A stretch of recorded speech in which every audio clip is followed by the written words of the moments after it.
तो हेलो दोस्तों, कैसे हो आप सभी लोग। आज हम लोग चालू करने वाले हैं variation of demand chapter number 3 का। एक बहुत ज्यादा एमपी है, board of point of view से देखा जाए तो ये जो है बेसिकली 2 मार्क्स से 4 मार्क्स का क्वेश्चन आ सकता है। तो बिना समय बर्बाद किए चलो आज जो देख लेते हैं क्या बोलता है variation of demand.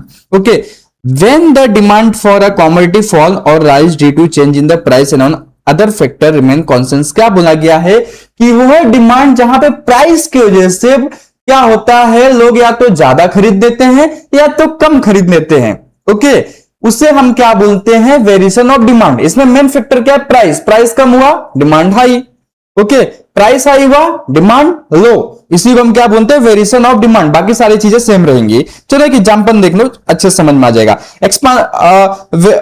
Okay, variation of demand तो आपको समझ में आ गया रहेगा। डायरेक्ट एक्सपांशन ऑफ डिमांड देखते हैं। Okay, expansion of demand refers to a rise in quantity demanded due to fall in price non or other factor like taste income of a consumer size of the population sector remain unchanged। क्या बोला गया है, expansion of demand में demand high होता है, price कम होता है, बाकी सारे फैक्टर सेम होते हैं। इसको हम क्या बोलते हैं, एक्सपांशन ऑफ डिमांड बोलते हैं। एग्जांपल देख लो बिना समय बर्बाद किए। कोल्ड ड्रिंक का एग्जांपल है, वाह प्राइस 50 से 30 हो गया। 50 से कितना हो गया, 30 हो गया। रोहन है, अब तो 2 बोतल लेगा ये, क्योंकि प्राइस क्या हुआ, 50 से 30 हो गया। पहले 50 था, अब 30 है।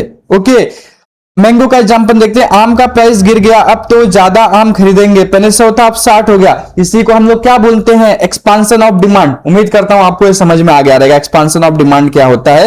एक बार एक्सपांशन ऑफ डिमांड का ग्राफ समझ लेते हैं। ग्राफ क्या है, कभी भी आप वाई पे क्या लेना है, आपको प्राइस लेना है, उसके बाद आपको एक्स पे क्या लेना है, क्वांटिटी डिमांडेड लेना है। इस चीज को याद रखना। पहले प्राइस क्या हुआ, ज्यादा था, प्राइस फिर क्या हुआ, कम हुआ। ये जो एरो बना हुआ है, ये क्या हुआ, प्राइस आपका बेटा कम हुआ। जैसे ही प्राइस कम हुआ ना, उसी क्वांटिटी डिमांडेड जो हुआ आपका इंक्रीज हो गया। क्या हो गया, इंक्रीज हो गया। इस चीज को याद रखना। पहले प्राइस क्या था बेटा, ज्यादा था। ये देखो प्राइस क्या था, ज्यादा था, तो क्वांटिटी डिमांडेड कम था। जैसे प्राइस कम हुआ, क्वांटिटी डिमांडेड और बढ़ गया। इसको हम एक्सपांशन ऑफ डिमांड बोलते हैं। उम्मीद करता हूं आपको ये समझ में आ गया रहेगा बेटा।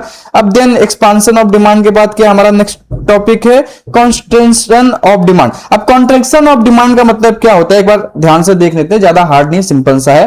Contraction of demand refers to fall in demand due to rise in price. Okay, other factor like taste income other. अब जस्ट उल्टा कर दो भाई। एक्सपांशन ऑफ डिमांड जो पढ़े होता है उसका आप उल्टा कर दो। उसमें क्या हुआ था, प्राइस कम हुआ, डिमांड हाई हुआ। यहां पे क्या हुआ, प्राइस हाई हुआ, डिमांड कम हो गया। इसी को हम कॉन्ट्रैक्शन ऑफ डिमांड बोलते हैं। ठीक है, एक एग्जांपल देख लो, ज्यादा अच्छे समझ में आ जाएगा, टाइम नहीं बर्बाद करेंगे। पेट्रोल का एग्जांपल, अरे पेट्रोल का प्राइस बढ़ गया।